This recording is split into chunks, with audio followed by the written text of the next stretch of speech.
Hello, folks. Welcome back to World War II TV. And we are starting a week looking at commanders with a presentation about Rommel's development and tactics and methods from 1914 to 1940. Zita Ballinger Fletcher has written several books on Rommel and Montgomery, which are in the links below and other things you can find about her work there.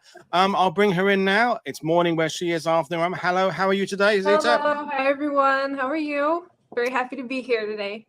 Good. So you did that wonderful panel discussion, which is still getting great views with Peter Caddick Adams and John Parshall, and these a couple of years ago now. So what have you been up to since we last spoke? Well, I recently got a book published about Monty versus Rommel at Ella Gala, which I gave a presentation about here on World War II TV.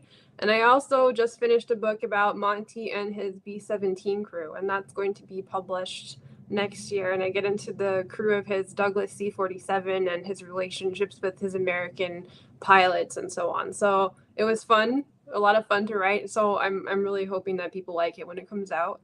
Brilliant stuff. And so we'll put the links there. But I say we were just chatting before we're going live. There's still things to say about Montgomery, Rommel, Patton 80 years later. And we just say it's not just what was said about them in the war. It's also that we've now got 8 decades of all the different versions they have been written about. Some people who liked certain people and they didn't like people. And some people have gone in and out of fashion over those 80 years. I mean, Eisenhower's never really left the top 2 or 3. It's like Lincoln being one, the most popular American president of all time. But other people, Alexander's on a high now because of James Holland and Al Murray's work. James Gavin's maybe dropping down a bit because of people understanding market gardens. So there's always room for more analysis, more scrutiny, more investigation, and that's what we're going to do today. So I'll bring up the slide. So folks, if you've got any questions that are specifically about the details Zita is explaining, we'll do them now as we go along. But more broad questions about where does Rommel sit in the lexicon of World War II, or what is Zita's feeling about this? We'll do those kind of ones at the end. And I know there'll be people watching who think Rommel's a genius and those who think he isn't. So over to you. And I hope to get into those questions here. So what we're going to talk about today is his military philosophy.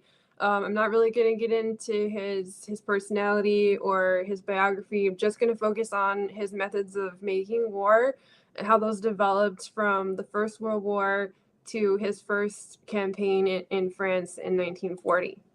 So here's a bit about me. Paul already introduced me, but just to give you a bit of background about where some of this research came from, what you're going to see here is a lot of research that I did when I was retranslating his memoir, Infantry Attacks. And this took me over 4 years. It was an arduous effort, but I produced a new translation. I found out a lot of interesting details about his early war experiences that a lot of people don't really pay attention to or haven't really noticed. Interesting details that came out about his methods. And also what you're going to see that I really hope you enjoy are some very rare images. So a lot of these haven't been seen outside of Germany. So I really hope you like them. Brilliant.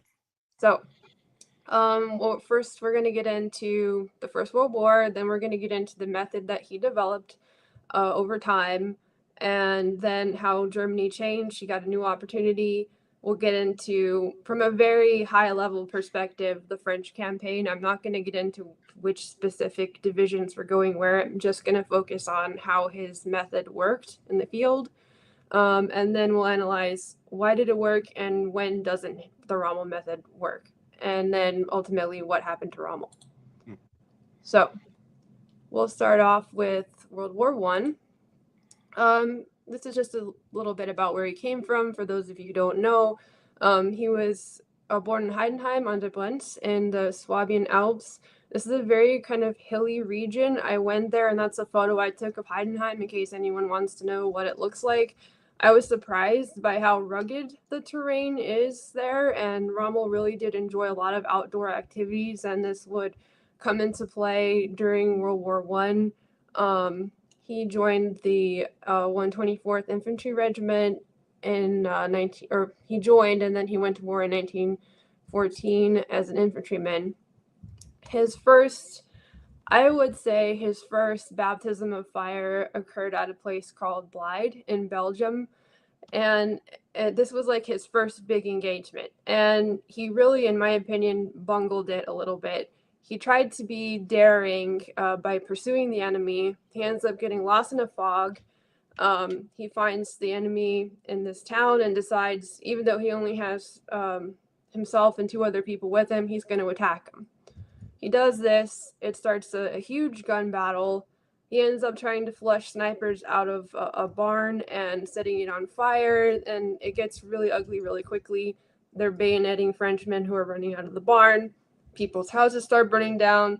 There's civilians running around. There's animals getting killed. And 2 of his best friends, he writes, he doesn't name them specifically, but he writes that 2 of his best friends are killed and said that it was horrific. So after this experience, in his notes about lessons learned, he writes that combat in urban areas should be avoided because of casualties. Try and attack people outside of city limits. And this is something that he will stick to for the rest of the war and also during World War II as much as possible. So from this point onwards, he really changes his approach to stealth and surprise. And he tries to get people to give up rather than just attack them.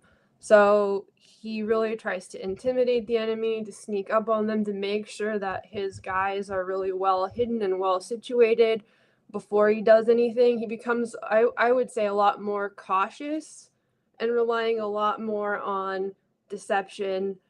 He also, from this point onward, gave a lot of opportunities for enemies to surrender. He would offer them cigarettes, and he showed a lot more empathy towards POWs after that first experience where they just didn't take any prisoners, really. So, on the other hand, he still had his weak spots. He was still unable to resist chasing people. If enemies ran away, he would definitely chase them. Didn't matter, like if he lost contact with the main body of the army or anything. And he consistently would probe forward areas and act without waiting to receive orders. Another thing that was very important during this time was that Rommel absolutely hated being stuck in trenches. He hated being stuck in fixed positions. The experiences that he described in his book as being the most grueling and the most uncomfortable and terrifying was being stuck under shell fire in a trench. There were times when he lost control of himself. There were times when people were blown up next to him. And he used his skills. He was very good at engineering to try and improve tunnels and places to protect his men.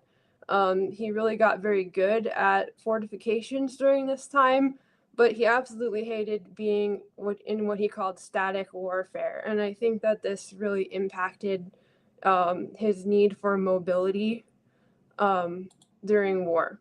Just a quick question for you, Zita. When Sure. we've discussed other generals on the show who participated in the First World War, if they come in, whether they're Allied or German, in sort of 1916 or beyond, they're already arriving into a more or less static, certainly, well, the Western Front, certainly, maybe not elsewhere. The people who are there in 1914, as you just made it clear, are seeing a very different types of warfare. There's urban warfare, there's forests, there's rivers. And Andreas in the sidebar, where we love Alex Churchill's latest book, Ring of Fire, about 1914. So do you think that 1914 experience was key, a key extra bit for anybody who served in the First World War, because it was more fluid? There was opportunity to try things out and see what does and doesn't work. And both sides, it has to be said, are having big successes and big failures in those first few days and weeks.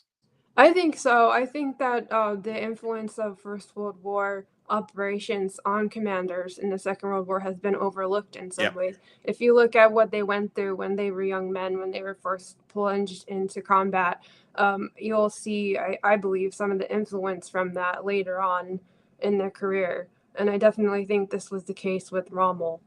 I think he was definitely compelled to try and be as mobile as possible, not to get pinned down anywhere, not to stay in one position. And in some ways, this was kind of an Achilles heel and a drawback for him, actually. But I think that that's definitely where it came from. Okay. Thank you. Yeah. I think it's great that you're doing the general series. I think that people should definitely pay more attention to generals. I don't think that that's an overrated thing. It's pretty interesting to take a look at the lessons they learned and how they Yeah. applied. I mean, they don't just come out of a box like a brand new tank. Generals, Yes. as human beings, have gone through various, changes of army rank, blah blah, etc., etc. Some from the ranks, some from officer corps training, some from more kind of in the field thing. But everything they did prior to putting on the generals' badges has shaped who they have become. And you're right. I think that First World War experience, and then also the 20s and 30s, those that carried on in the army through that period there and saw all those changes. I think it's key to understanding how they then went about the second one. But anyway, we digress. Absolutely. And so from this, I just wanted to point out that he would take it upon himself to perform different roles in combat. He wasn't just content with doing one job. He started to get everywhere all at once. This is a good thing in some ways, and in some ways a bad thing. He would scout areas himself. He was basically a combat engineer with all the different fortifications and tunnels that he figured out how to build. He also was a forward artillery observer. He would just go and assign artillery their targets. Wasn't really his task, but he did that. He was also a machine gunner. He would go and grab machine guns and set them up himself and shoot with them. And he also very much enjoyed being a point man. And this is kind of an unusual thing because a lot of guys don't want to be the point man. Point man is they're the first people to walk at the head of an infantry column. And a lot of times, if somebody is going to get shot or trip over a booby trap or hit a mine, it's going to be the point man. In Vietnam, a lot of guys thought that being a point man was basically a death sentence. But Rommel, he just loved being a point man. He wanted to be the point man even when he was commanding large groups of men. And I think a lot of guys admired that about him. But it was definitely risky because if something had happened to him, what would have happened to the rest of the group who would have been in charge. He kind of overlooked some of his higher responsibilities, I think, in that way.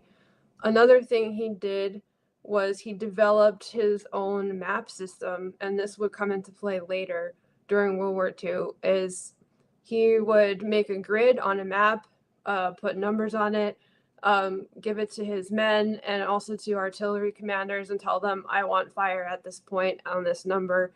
And that was how he would call in fire and avoid confusion between different groups and having to have people look at different maps and so on. He simplified it.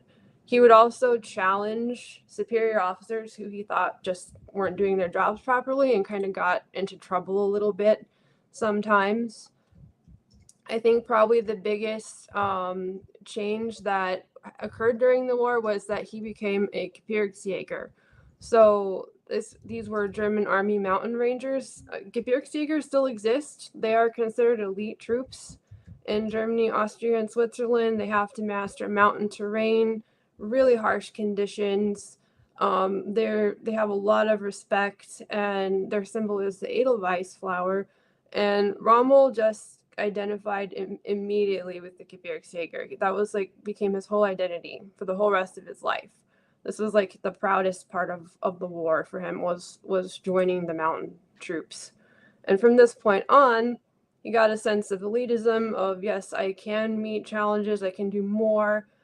Maybe got a little bit cocky, but he was definitely more driven after joining the Gebirgsjäger. He drove his troops very hard. He had no patience for people who he thought were slacking. He pushed himself to his absolute limits, and he would push everyone else to their limits too. And for a lot of guys, they were proud that they were able to do this, but sometimes during the war, the troops were just too exhausted. There was one occasion where he tried to order them to attack, but because they hadn't slept in about 4 days or had any food, they just couldn't do it.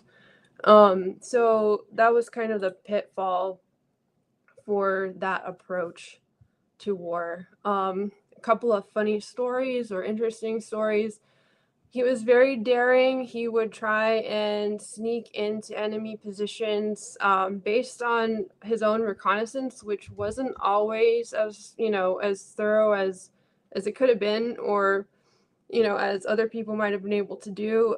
He would make sketches, discuss things with his subordinates. One time he tried to do a night ambush, got stuck under the barbed wire, almost shot, had to run away. Then a few days later, after watching through binoculars, they decide they're going to come back. He leads his men through a series of barbed wire obstacles called Spanish Riders. I think that's one of the closest images that I could get to what he was talking about. And the funny thing is that he manages to cut through the one obstacle, and they're very happy, and there's a sentry not too far away, and then they squeeze through and they realize there's about 2 or 3 more Spanish riders ahead of them, so they start trying to carry it, and there's squeaking noises, and it just turns into kind of a dark comedy of errors. So he does manage to pull off the attack okay, but it was kind of a little bit of a mess, and I think that that's kind of the drawback to some of the daring. I mean, he did have good successes, but at the same time, there were situations where things definitely could have gone very wrong. And then he did have a sense of humor about combat. He started to call the enemy artillery and gunfire, he would call it Feuerzauber, which is like the scene from a Wagner opera where one of the Valkyries gets like surrounded by a wall of flames. So it's just kind of a humorous way of talking about it. And then were you gonna say something? Sorry. Oh, okay. Sorry, I thought I heard something, but so anyway, next, he was fighting in August 1917. He would personally direct artillery fire, and he really had to learn how to use and exploit the terrain, very, very rugged terrain, to prevent the Romanians from retaking the ground. The Romanians were pushing really hard, harder than the French. They would just come back, and this was one of the most challenging experiences, and I think that this influenced his ability to use the terrain in North Africa. On another occasion, he risked everything just to save a few of his guys.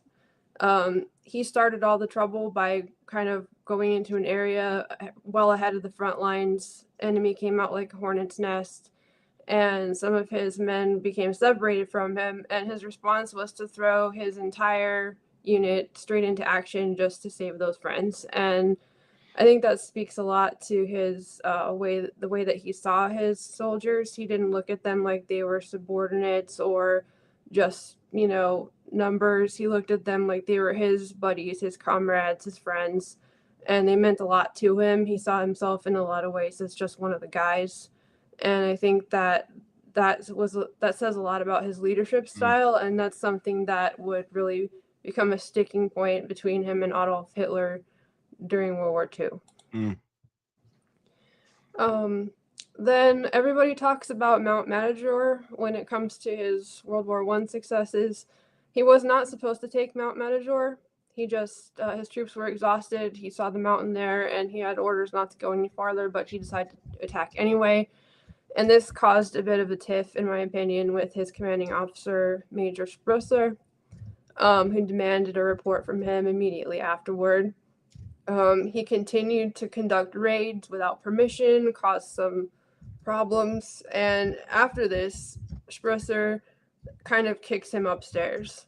He gets mysteriously transferred to a staff and withdrawn from frontline duty.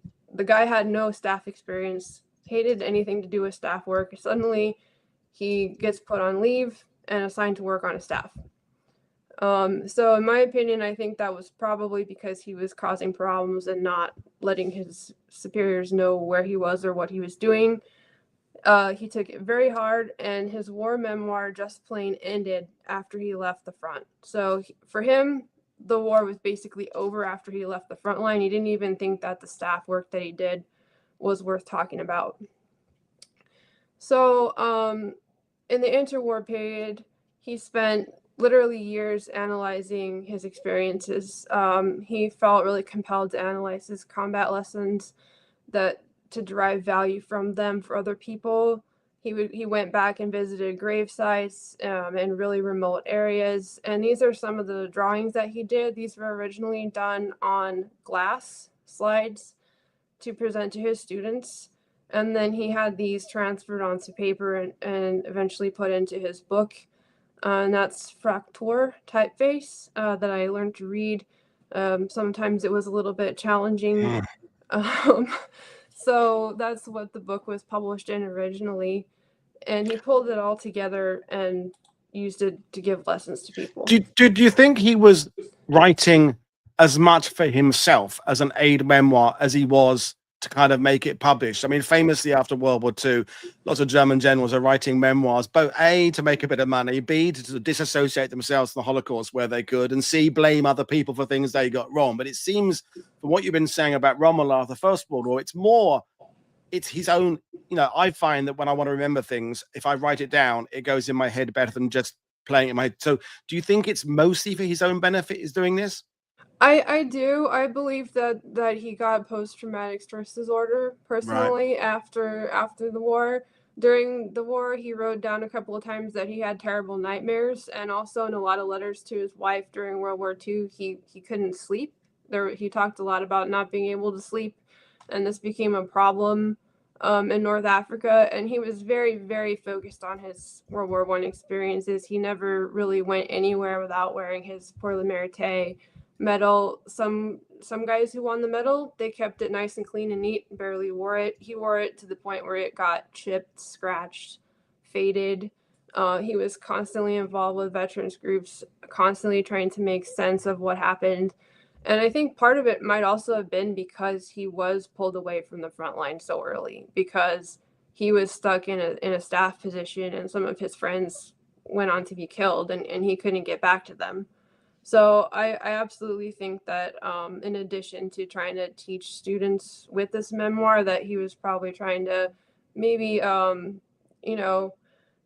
don't want to say like have a cathartic experience by writing it down, but maybe just trying to justify some of his decisions, trying to make it worthwhile, trying to make it mean something to other people. From this, he developed what you might call like the Rommel 10 Commandments of how to fight war. And this right here is basically what it all boils down to. Now take this with a grain of salt.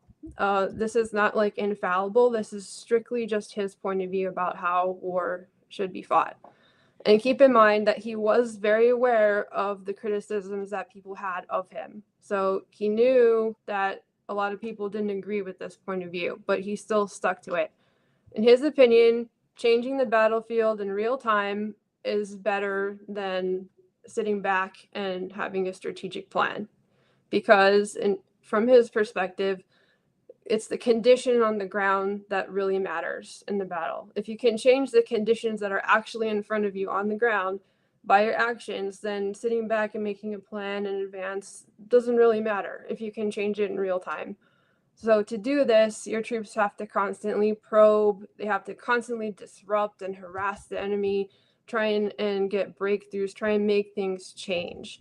He also thought that a commander had to observe all conditions for himself and never rely on reports from staff. And this is very different from Montgomery, because Montgomery would have liaison officers report back to him about what was going on and trusted people to tell him in different areas. He didn't try to be all over the place all at once. But for Rommel, he had to see it himself. Didn't want reports from other people. He also believed that a commander had to be willing and ready to adapt plans constantly during the battle to conditions that were changing, and also to try and change things. So there was never a very fixed plan that he stuck to. He had a general idea sometimes, but he always left himself room to change things along with how the battle was going. And this made him hard for people to beat. He also thought that if you bluff the enemy and scare them and make them surrender, then you'll just save yourself some effort. You won't have to fight. You can just say boo and they will give up, and then you'll save yourself a lot of trouble. And he did that a lot. He also thought that all campaigns, and here's the kicker, all campaigns should be fought this way. He didn't think it mattered, whether it was just on a low level between units or on a very high level, he thought that any kind of campaign that you could do it this way, and that is debatable. He thought that higher strategy could basically consist of tactics. And so this was a big sticking point between him and some of the other generals, like von Rundstedt, for example, and other people. They did not have this approach.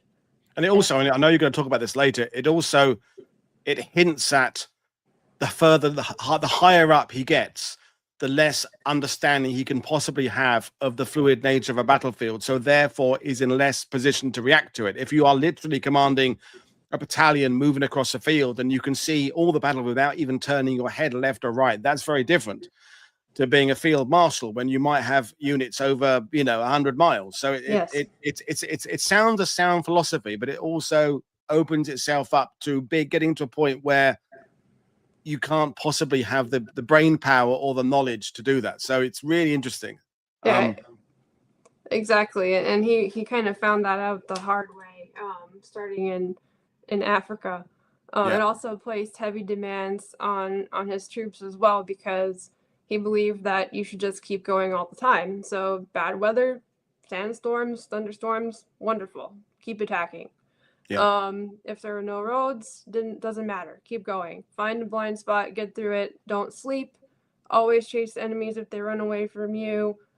Get what you need off the land, and basically just keep going all the time. And a lot of people can do extreme things like that, but for prolonged periods, to expect that from troops is very demanding. And I think sometimes he didn't really realize that it was in some cases more advisable to regroup. He did train junior commanders to have a can-do attitude, to be very physically fit, not to be passive. They had to use their own initiative to try and accomplish orders. He gave them a lot of leeway to make decisions on the battlefield, and he just basically expected the administrative staff to just get with the program. He didn't really care about administration. It's like they just need to figure it out and keep up with the rest of us. And this caused a lot of problems. His thinking was widely influential throughout the military. His book, Infantry Attacks, was very, very highly regarded, sold a lot of copies. He was eventually placed in command of the Theresianische Militärakademie in Wiener Neustadt, and that's a picture there that I took there at the bottom. I got to go in for a little tour, which was pretty cool. And this was the leading war college in Austria. A lot of German officers went there. He encouraged his pupils to think for themselves, and above all, don't wait for orders. Harass the enemy, attack something, change the game. And this gave people confidence that they could do this. Now here are the drawbacks. So Rommel failed to recognize human limitations, including his own. It's basically physically impossible for a human being to continuously stay all of the time in action everywhere all at once. Some people can manage very well, but eventually it's going to catch up with you. He also saw human needs like food and sleep as weaknesses. He thought, well, if you need a break, it's weakness. Keep going. Do the best you can with hardly anything. Another thing is that because he was everywhere all at once, people just leaned on him too much. Like he didn't really delegate very well. Nobody could basically function without him. They just thought, oh, Rommel will figure it out. He does everything. He's here, he's there, he's everywhere. Like if we need something, we'll just ask Rommel. And so they ended up not using their initiative. They expected him to solve all their problems because he was doing too many things. And so what this did was he just exhausted himself. And you can see a photo there. He looks kind of dead there, but that's basically just him having fallen over in France, asleep, during one of the rare times that he got any sleep, just because he was overworked. And there are actually ways to work with staff. There are some guys who just aren't good at working with staff. It's boring. That's fine. Montgomery found people that were good at it. He just picked the right kind of subordinates, put them in charge. They did the job. Rommel didn't really do that. It was like staff work was really alien to him. He didn't like it, and he surrounded himself with combat buddies. and the guys that he would pick for close positions to himself, they didn't really work well with the staff either. I think the one exception was Hans Speidel, but he came later during the war, and I think that had a little bit more to do with plotting against Hitler than it had to do with actually running his staff. And so overall, I would say that Rommel tended to drive himself too hard, and he would lack focus on the bigger picture. I also think it's worth mentioning that not everybody was a fan of Rommel during World War II.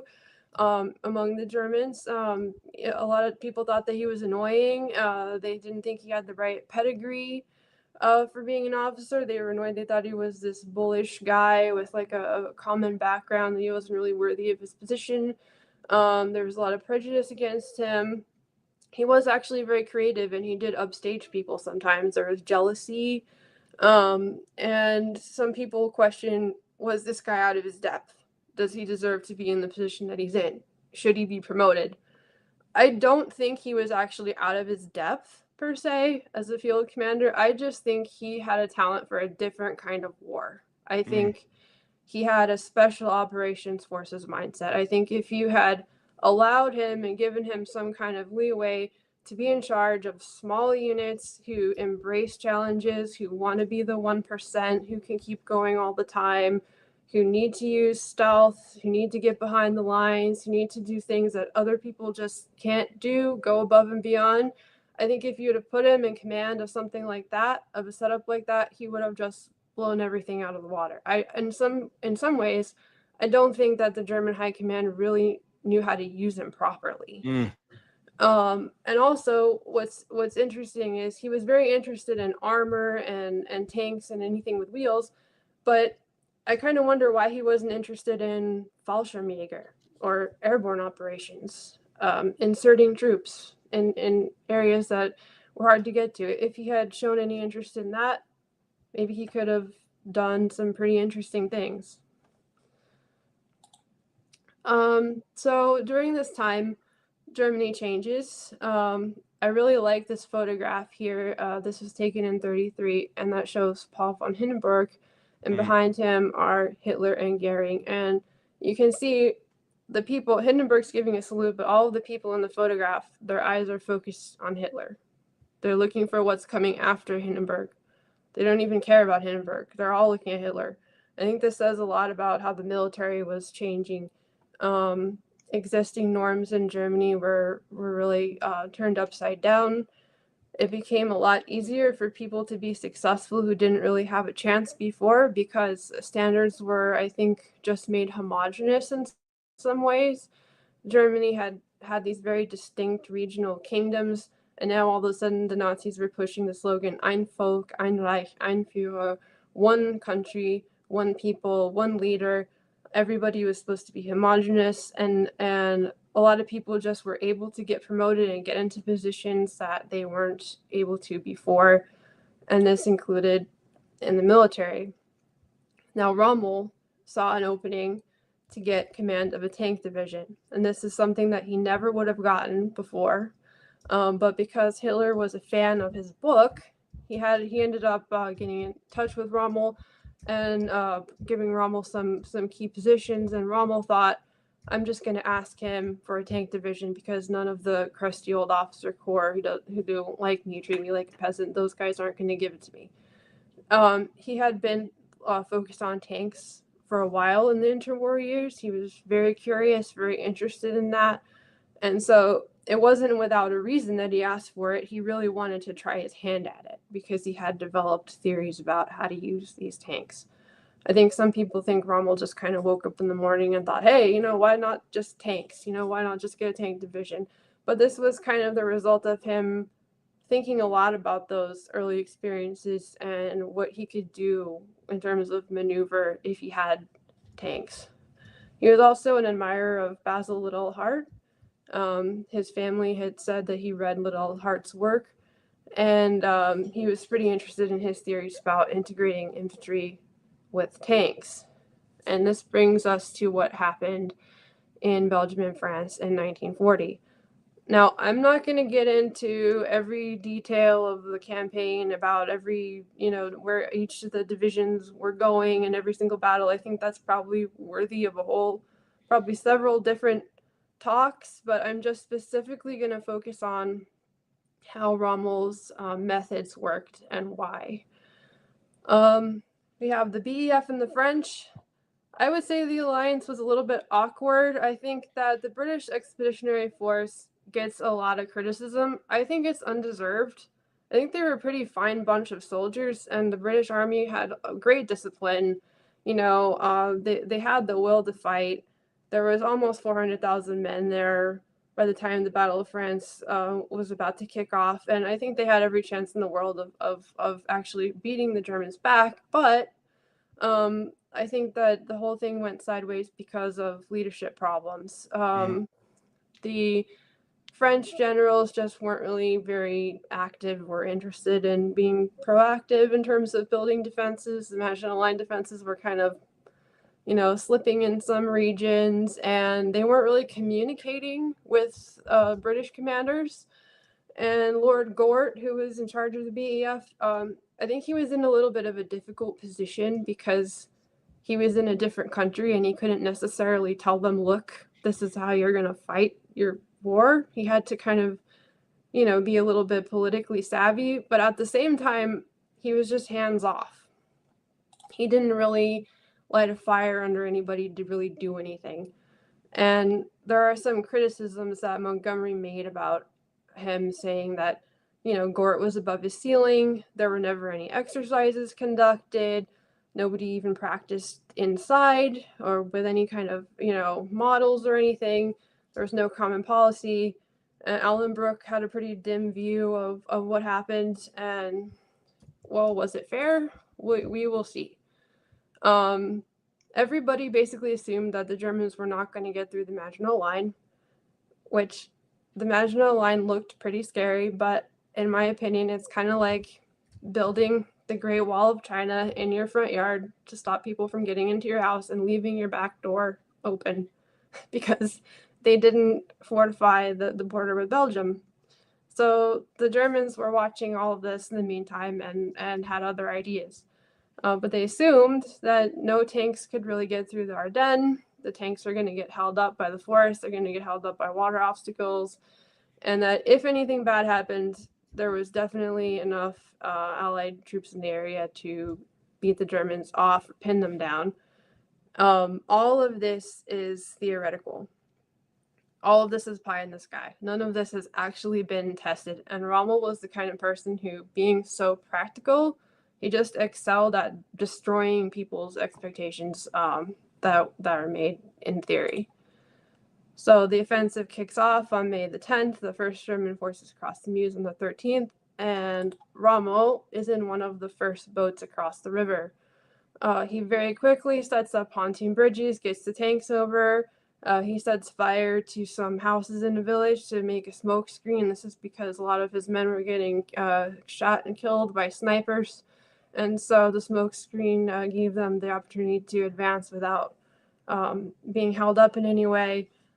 Interestingly, when he had to launch his own attack on part of the Maginot Line, he did the same thing he did as a young man in World War I. He sneaked up to it with infantry. He had them under artillery cover, and they cut holes in the gap and to create an opening, and that poured all of the tanks through. And his writings show that he was pretty excited about being able to just stampede across France and Belgium after his early war experiences. All of the factors in this campaign basically lend themselves to Rommel proving his philosophy right, that he could change conditions on the ground and achieve higher strategic goals. This time, he had motorcycle troops, he had tanks, he had a fairly independent command. In any case, he didn't care what other people wanted. He was just going to keep going. He was willing and able to be up forward with the troops, and he stayed bare minimum in contact with other generals, with other German leaders. He didn't really care. The whole driving force behind what he was doing was advancing, surprising the enemy, gaining territory, and basically eroding the line. So here's the system in action.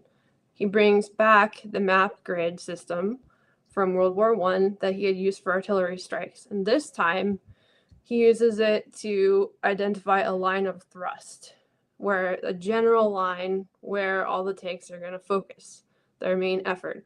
Now, keep in mind, this changed during the battle, and there are numerous photographs of him meeting with junior commanders and tank crews to change their goals in real time on their maps.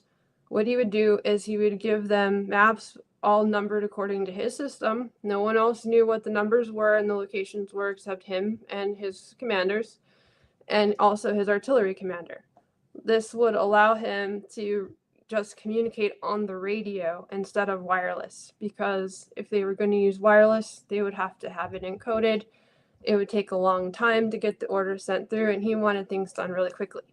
So he was able to use this code over the radio to get people to go to certain locations quickly, to call an artillery fire on certain locations, and also just to get people to change the plan, change the game while in action.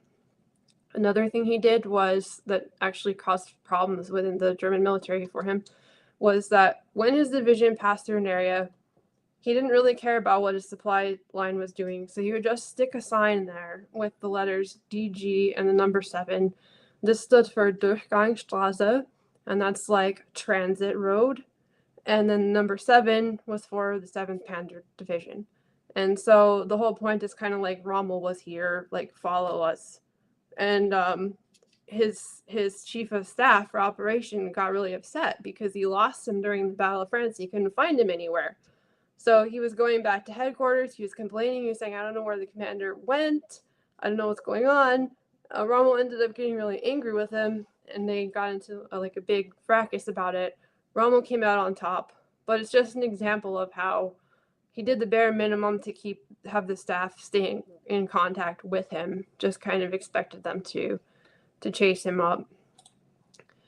He did have something called the Gefechtsstaffel, and so this was not a headquarters. This is not comparable to Montgomery's TAC HQ system at all. This is just the bare minimum that Rommel needed to function as a commander on the move. So he had a signals team, an equipment, and a small group of combat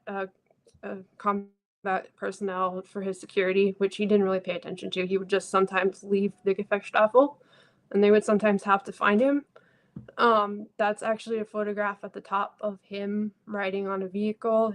He's carrying that map in a lot of pictures from that time, so that's how you can recognize them. And basically all that he needed them for was to give and receive messages. He would also go into the bushes and yell at teams that he didn't think were firing, move people up who he thought were being lazy or slacking, not moving fast enough.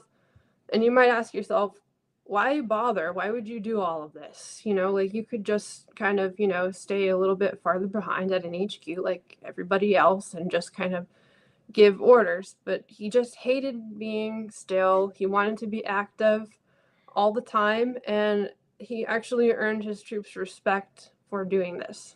And in his opinion, somebody who just sits back and waits for developments to happen will come off second best. Another thing that he did that a lot of people don't realize during this campaign is he used tanks in a sense that you might think is the wrong way. So tanks are notorious for being difficult in mountainous and hilly areas. They're very difficult to cross over water obstacles with in most cases. And Montgomery wrote about how terrible it was to try and get tanks across water obstacles, but Rommel would take risks. And so some of these images, you can see his tanks moving through fairly deep water. They're moving across very steep inclines. This tank here could easily just roll down the hill. Mm-hmm. He also just plowed straight through fences, walls. He used them like bulldozers. He just thought it's better to do something wrong and run the risk than just be passive or be still. So he did take risks. And that's why the tanks were able to advance so rapidly. They were literally in places where you just wouldn't think that a tank would dare to go. Now, he did actually roll downhill in a tank, driving in a tank where it wasn't really in a great area for a tank to be in. A tank rolled down and he was almost killed. It kind of turned over on its side a little bit, and they were under shell fire. He got hit by a shell splinter. He had to run for his life. There's another time that he was in an open car and he almost gets shot by a Frenchman. He was nearly killed by friendly fire because he wasn't really communicating with people. He left his signals truck outside somewhere, and the Germans started shelling him, and they ended up killing one of his staff officers. So there were definitely risks to having this kind of system. But in the meantime, the French are minding their own business, far behind the Maginot Line. They look up and this is what they see coming at them. And with no warning, nothing, everybody starts freaking out. And now you can see the weaknesses in the command system on the Allied side. So Gort is thinking like, okay, French, please take command. Tell us what to do. The French are all fighting with each other. Now, I probably am not going to pronounce their names correctly because I'm not very good at French, but Gamelin, is that correct? Gamelin. Yeah, Gamelin. Gamelin, yeah. He's supposed to be in charge. He's not really doing anything. And his deputy is supposed to be George, I'm guessing. George. Him and George don't like each other, so they're not speaking. And that's not very good during a battle, obviously. Then they try and get Gaston Bilot, I believe. Bilot. They ask him, please, take command. And he's so overwhelmed that he starts crying. He doesn't want to talk to anybody. He's like, please leave me alone. And he was too upset. Poor Alan Brooke over here, he doesn't know what's going on between either the British or the French. And he's like, well, somebody please tell me what to do. What's happening? And so all of this chaos is unfolding all at once while the Germans are advancing.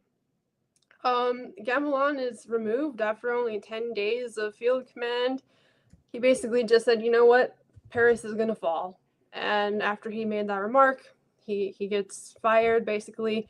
And for some reason, they replaced him with Maxime Weygand, who at that time was actually in Syria. So for a couple of days, nobody is in charge while he's traveling back from Syria. When he gets there, he fires most of all of his commanders, and then he ends up taking a step back and thinking, you know what, we just should surrender. In the meantime, a bunch of other French commanders are freaking out, running away. One of them calls up Brooke on the phone and asks him if he sees any Germans around, and Brooke is like, please, calm down and stop. And the guy just disappears. Bilot actually ended up dying during the battle. He was so upset by everything, he ended up just getting into a car accident and dying in an accident during the middle of the whole thing. I will say that de Gaulle actually gave his best during this time. Mm-hmm. A lot of people hate de Gaulle for some reason, but I will say he really had the fire to fight and to keep going. And he gave all he got, but he didn't have the support of leadership or the ability to get in touch or rally the troops, really, at the time. And I think there's a really excellent movie a couple years ago. I put the poster up there. It kind of gave me a little bit of a different view of de Gaulle, and it kind of shows him during this time period when everything's falling apart, trying to save his country. And so it was really needed because people were throwing their stuff away, throwing their weapons. There were refugees all over the place. Now, the BEF did give their best. There was a development near Arras, or Arras, depending on how you say it. They didn't have air support. They didn't have reinforcements, but they really tried to give Rommel's troops hell when they were passing by. It was kind of a bloody nose for Rommel, but it didn't stop him. He kept going, obviously, just kept sending his troops ahead. They couldn't hold them off for very long.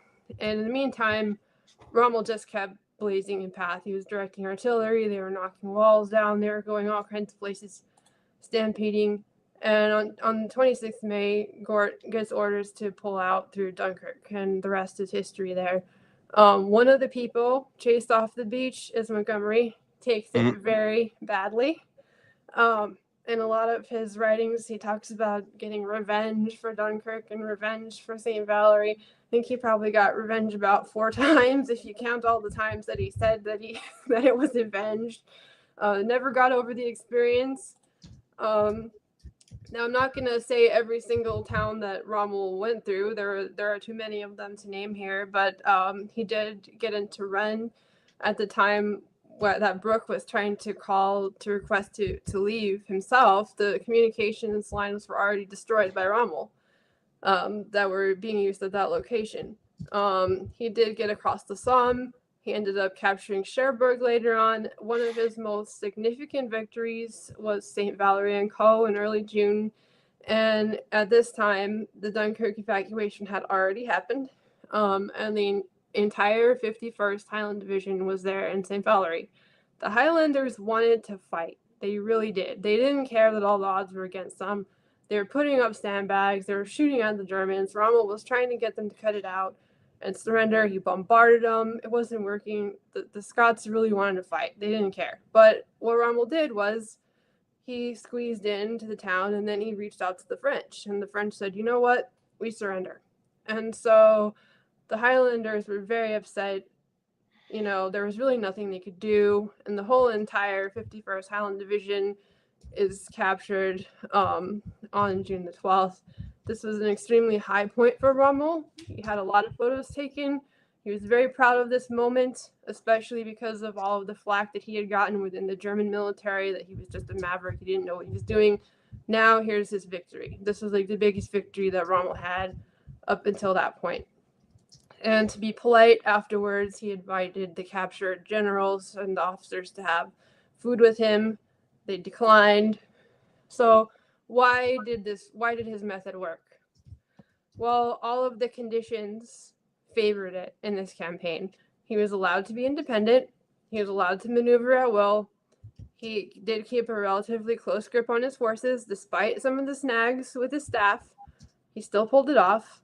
And I would say that above all else, that conditions on the Allied side were really key to letting him have his way here.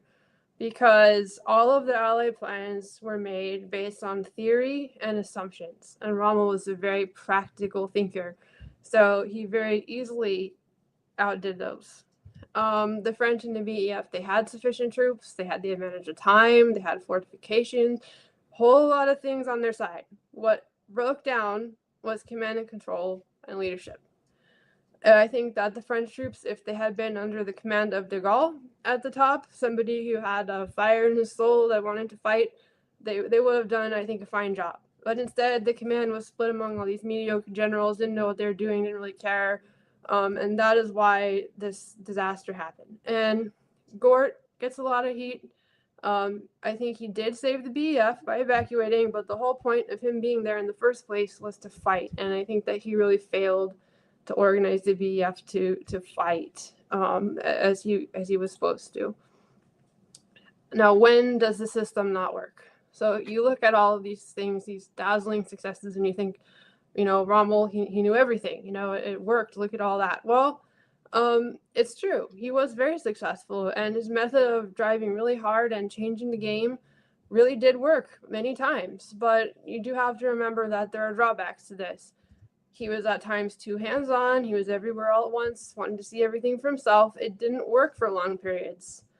Wore himself down, and everybody started to lean on him too much. The junior commanders weren't using that initiative he wanted them to have. They were looking at him to make decisions. In some cases where he didn't have to. They couldn't really function without him sometimes. And so I think if he would have used his brain to figure out a way of doing logistics that worked with his unique style, if he would have said, I'm going to sit down and figure out how to make my administration work the way that I want, he probably could have come up with something. But because he had tunnel vision and he just kind of didn't want to think about things that weren't practical or they didn't care about, he didn't think about it. And he left this up in the air. And I think that was to his great detriment, and from a military perspective. He tended to do his best when his opponents were disorganized, caught off guard, and able to be frightened. So if you're gonna be scared, if you don't really have your act together, that's when Rommel would really get you.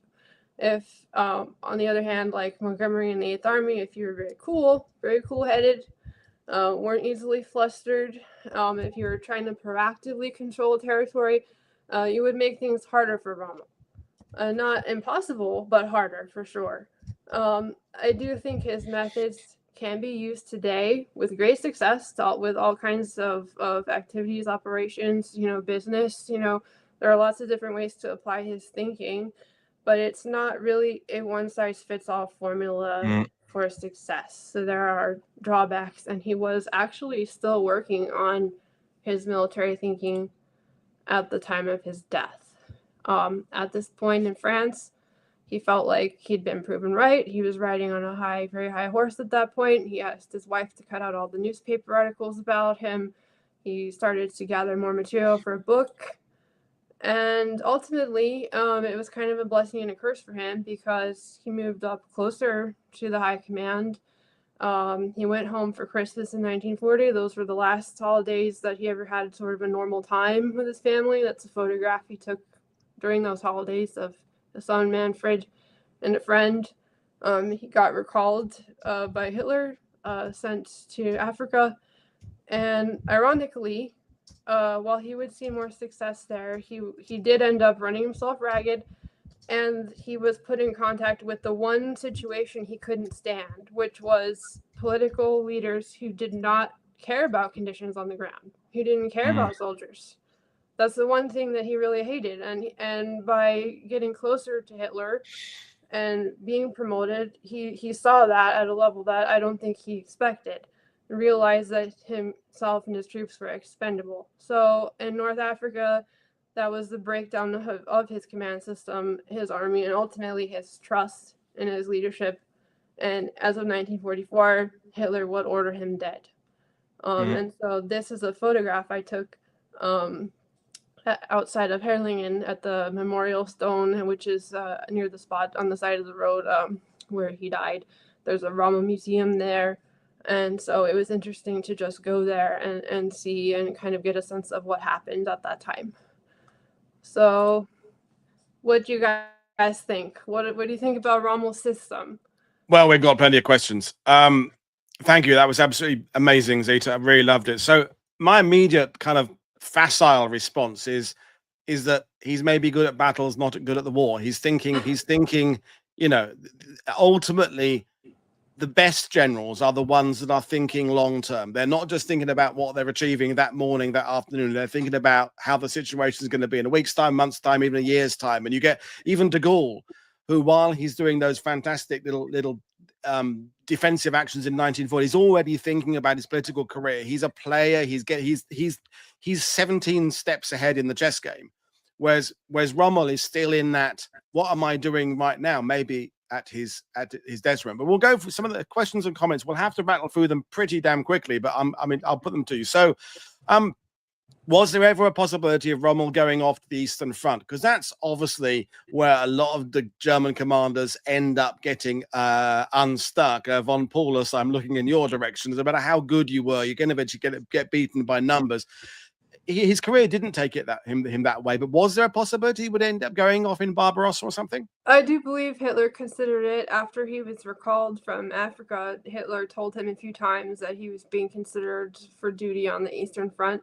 But I do think that Hitler at that point might not have been entirely sure of his loyalty because he was saying some negative things about Hitler in Africa. He was sulking, he was angry. He was being kind of insubordinate at the time. And so he went into a period of exile after North Africa for a little bit. And then he was put in charge of troops in Italy, but at the same time not allowed to travel into Italy, into certain areas. So I think that he definitely was considered for it at different points. But ultimately, I think that the mistrust of Hitler and different people in the high command might have contributed to him not being sent there.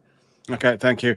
You kind of addressed these. These are some of the early questions. Rob says it sounds like Rommel was pretty hands-on in his early career. Was he popular with his men? I mean, he obviously does, that thing in the First World War. He's taking point. He's there. He's not a desk general at all. No. But he's also, you're saying, he's pushing them beyond their limits. So, would it be fair to say they have a bit of a love-hate relationship with him? I think some of the soldiers resented how far he pushed them, but by and large, he was pretty loved by them. Right. By and large, he was pretty popular. He did have a real sense of empathy for them. He would definitely try to do whatever he could to protect them from shells, to figure out advantageous positions for them. He did genuinely have a bond with them, and they did feel that. So he was very popular with people. There were some soldiers who one of his officers said later who had a little bit of a hard time with how hard driving he was, but by and large he was very well liked. Again, you've partly answered this one, but Sean asked earlier on the fact he was withdrawn from frontline service in World War I, even if termed as assigned a staff job. But how did he manage to stay in the good books during the interwar? Because you showed the photo there of 1933 with Hitler and Goering, but 1918 to 1933 is a long time to stay around and not having been pushed out. I mean, his book obviously is making a bit of a difference. People are liking that, but was he good at playing the smiling and going to parties and shaking the hands of the right people during that time? I don't necessarily think he had a whole lot of political skill, but he did win the Pour le Mérite, where he was awarded that decoration, which is very, very prestigious. And so I think that people took it for granted, that he was a war hero. He was just automatically afforded a whole lot of respect. And then he really did get into being active as an instructor and being on the instruction circuit, teaching, doing things to be involved that way. And he was very diligent and interested in his career and in developing officers. So he did work very hard during that time. Although his advance to field marshal was just something that nobody would have been able to predict. That was kind of... we talk about Eisenhower's ascension. Rommel does a pretty damn similar thing, although Eisenhower did it a bit quicker. But so Happy Dude is making more of a comment, really, and this has been reflected by quite a few comments about his ability to sort of obey the orders he wants to, disobey them a bit if he wants to, kind of interpret them his own way. That suggests he's got some sort of charm, and to actually read his. I always surprised how several of these well-known generals are able to just disobey orders and still advance their careers. It speaks to a certain charm or effective political skill, great presentation. So he's able to adapt things. He doesn't. I always think when I'm in Normandy, and we're talking about 1940, when von Kluge ends up doing Operation Lutich, he does it exactly out of the box as it was given to him by basically Hitler. I feel if Rommel hadn't been strafed in the car, he'd have sort of taken Hitler's plan and gone, okay, thanks, Adolf, it's really good, but I'm going to kind of do it this way and not so. Yeah. Would you agree that he was kind of good at that? Definitely. He did not do well at all when people tried to give him set instructions about what to do. He always would have to improvise. He would always try and find a better, simpler, more logical way of doing it. In Africa, he was constantly disobeying orders, constantly coming up with new solutions. And I think part of what made people a little bit cautious about criticizing him in some ways is that after the Battle of France, Hitler did personally send him to Africa, and it was kind of known that Hitler was in favor of him as a military leader. And I think people knew that he had that connection. And, it wasn't as easy to get rid of him or push him into a corner, really. He ended up, his relationship with Hitler disintegrated, I would say, to an extremely low level in North Africa. And there was a lot of mutual mistrust there. There was a lot of, he actually disrespected Hitler when he showed up at Hitler's headquarters complaining about his supply situation. He just kind of went off on him, and there was a big argument. A lot of people just didn't really do that to Hitler. But Rommel was a very blunt, straightforward guy. He could be very stubborn and very, have a lot of tunnel vision. He didn't mind telling people what he thought. And that worked for him sometimes, and sometimes it got him into some trouble. I mean, he's skirting around in the kind of areas of being popular and not popular, too popular, not quite popular enough, on the right side of people, but also on the cusp of being on the wrong side. But he's kind of in a bit of a minefield with all these people above him, around him, and which is, is testament to some innate ability he has survived. I mean, he doesn't ultimately survive beyond 44, but a sort of a survivability to because other people can get pushed out. You know, one bad remark, you can get kind of pushed out of Adolf Hitler's circle, and he carries on with influence. But we'll get back to the questions. There's another comment. Several people are comparing him to Patton. They're comparing it to Montgomery. Slim came up in a conversation. Saxon Roy saying O'Connor is close, I'd say. Operation Compass and Gazala saw similar tactics. I don't think O'Connor gets enough references in terms of his ability to go into North Africa and do things there. So, you know, you've studied Montgomery, and obviously O'Connor's come up. Do you think O'Connor and Rommel share any traits at all?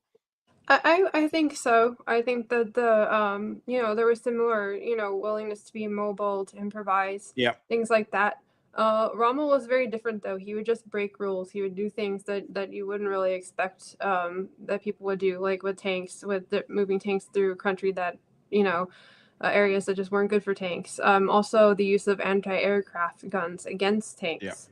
So he would really break the rules a lot to get ahead. And I don't think a lot of the British commanders at that stage of the war did that, but I think eventually they did learn and adapt and were able to use unconventional methods themselves against him.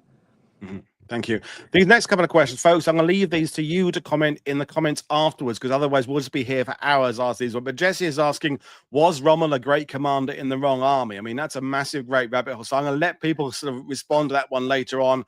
And Bruce said, did Rommel not understand the logistics, or did logistics just fall behind him? Anybody? I mean, that you made that comment earlier, Zita, that he would just expect those that are repairing tanks, bringing up fuel, bringing up the blankets, to just keep up with him, which is both something to admire, but also go, yeah, but that, you know, you're going to potentially get yourself into trouble there. But so logistics is the stick people use to beat Rommel.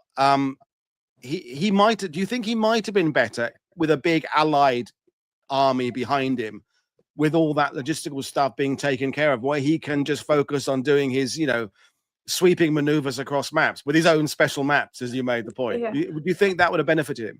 I think so. Like I said, I think he would have been good at a different type of command. I don't necessarily think he was, you know, that he couldn't pull off high field command, but I think he might have been better suited to smaller special operations forces types units, doing specialized kind of missions where you had to use smaller groups, where you could just live off the land, where you could be really unconventional. So I think he was kind of in the wrong kind of command in some ways.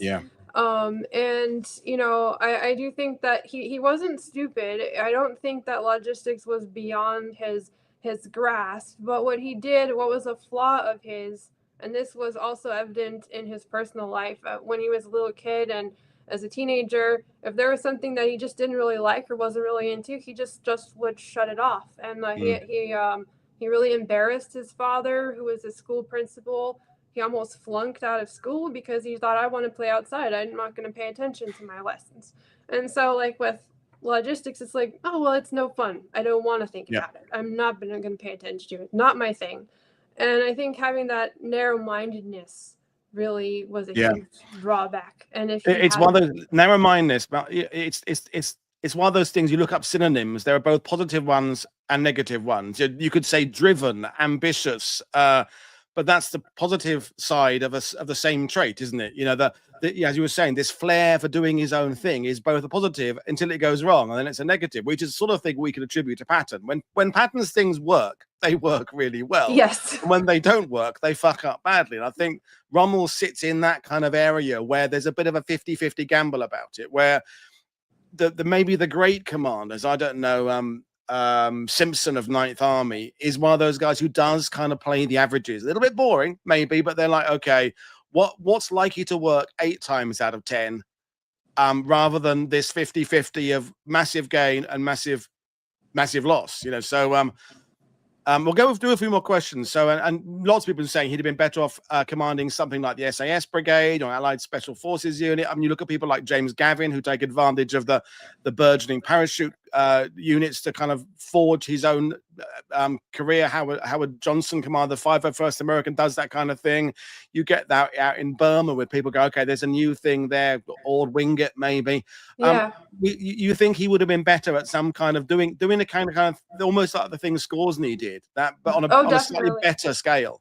Definitely. I think if he had been put in command of troops like Scoresny was, I think he could have done some real damage. And I'm surprised that he didn't really take an interest in airborne operations or the Fallschirmjäger as much as he could have. He did like planes. He did like to fly planes. It's not like he wasn't into planes. So it really kind of surprises me that he didn't really explore that kind of mobility. It's basically, this is getting down to the fact that he is a human being like all of us who can't possibly get everything right, and most of us get things right and wrong.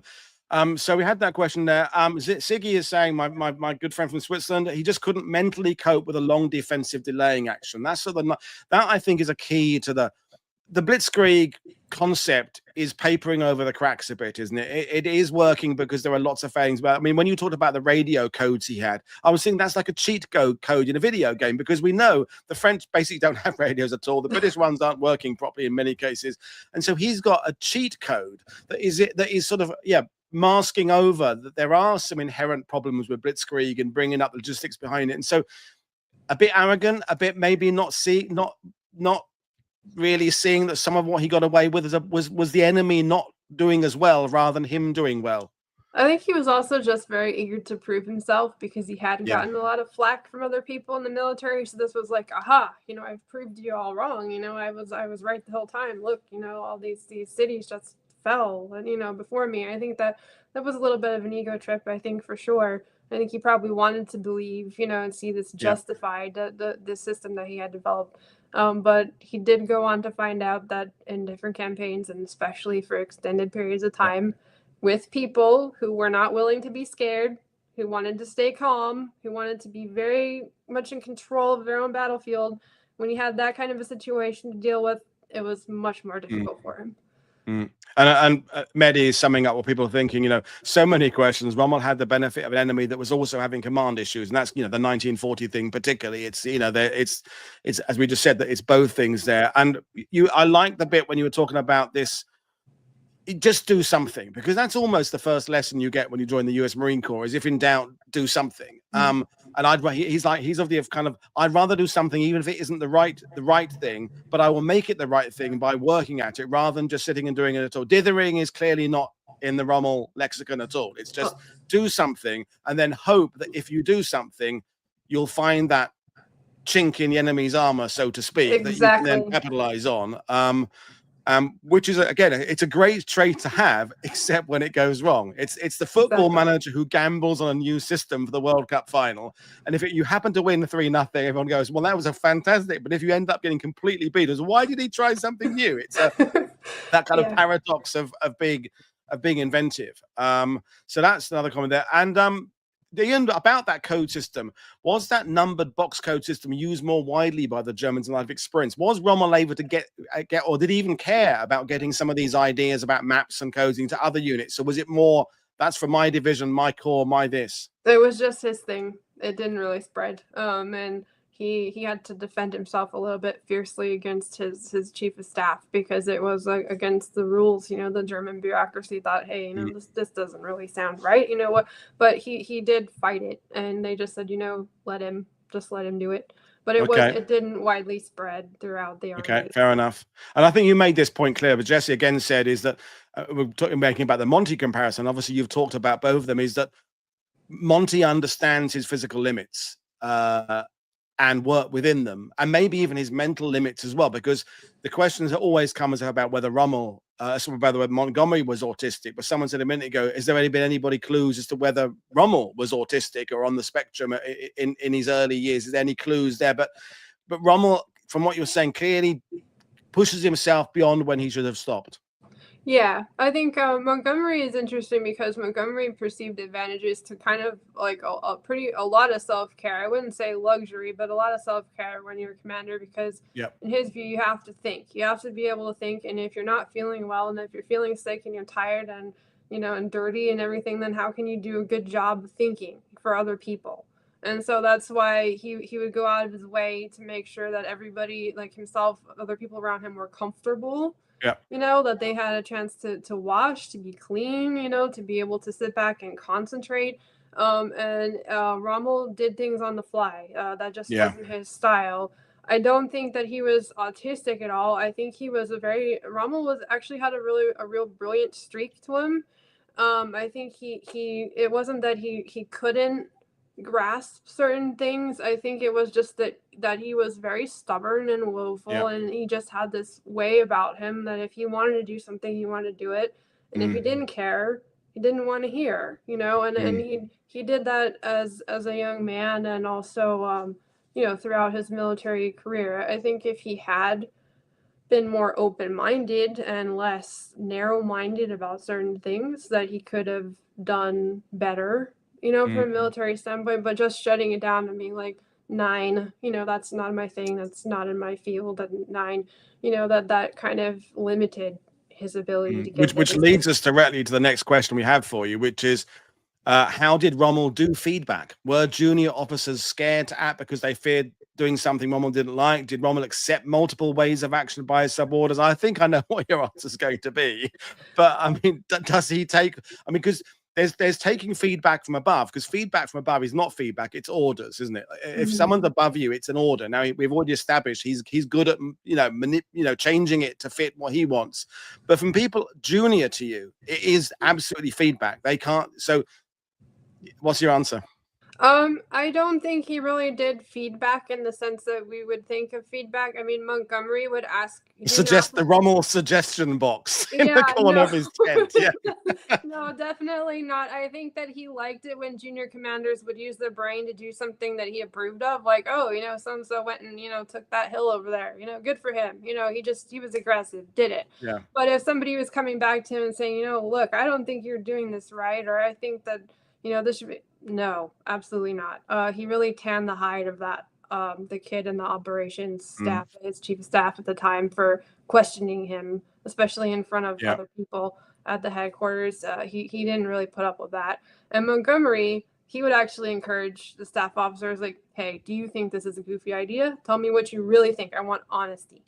So that was Montgomery. But Rommel, you know, he was a little bit conceited in some ways. I think a lot of generals are. They have to be in some ways. But I don't think he really did feedback in that sense. No constructive criticism, I don't think. I mean, again, he's a human being. Well, World War II TV, it's our sidebar has our own general. So the real general is saying Rommel needed a logistics staff who could complement his tactical skill. I think, you know, that's one of the first things you'd say, is that his lack of setting up a staff, he's seemingly not ignorance, but arrogance about people would just have to keep up with me.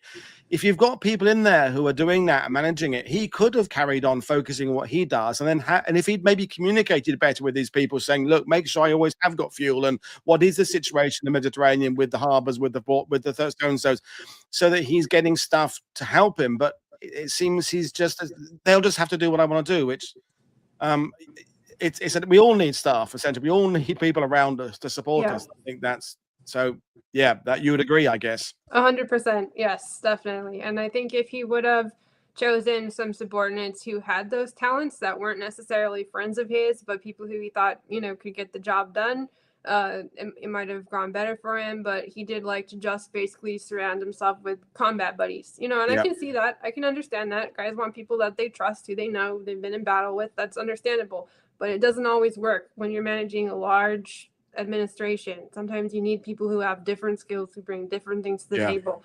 And I don't think that he really essentially he didn't change his methods, but more importantly, he didn't change his own attitude as he went further up. Exactly. He's like, I've got this. This is my style. This is what I do. This is the Rommel way.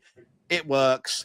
And a bit of a failure to see that it may still work, but you've just got to adapt it for the ecosystem you've moved into with the changing politics. And you know, it is amazing how many of the key generals are also the ones that can manage the politics. They can manage the bullshit. They know how to do the schmoozing on the side as well. And you know, which Rommel was maybe not quite as good at. But we've got another good comment from Gary Giamara here. it's true that Rommel mismanaged logistics more locally, but at the same time, the Allies were mismanaging logistics globally, and it was only huge resource advantage that allowed them to get away with it. So yes, when English-speaking historians criticize Montgomery about his maybe logistical lack of nous in North Africa, it is fair to say the Allies haven't got anywhere near sorting out logistics till at least the end of 1942, if not more like by 1943. So understanding logistics is not unique to Rommel. It's actually a very widespread situation that everybody's grappling with, from the Soviets to the Chinese to the Axis. Definitely. And I think part that actually contributed, I think, to Rommel thinking, well, it's just this thing that, people have problems with, and I can just, solve and win all my battles without having to really pay a whole excessive amount of attention to it.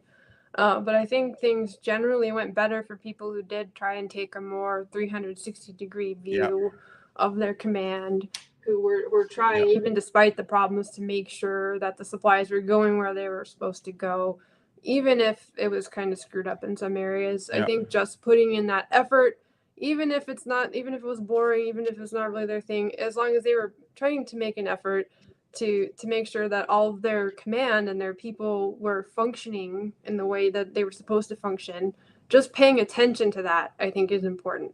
And that's something that Rommel didn't really do. I think as we bring this to an end, Zita, I think you will agree with your multiple studies of generals, there is no such thing as the perfect general or the awful general. No.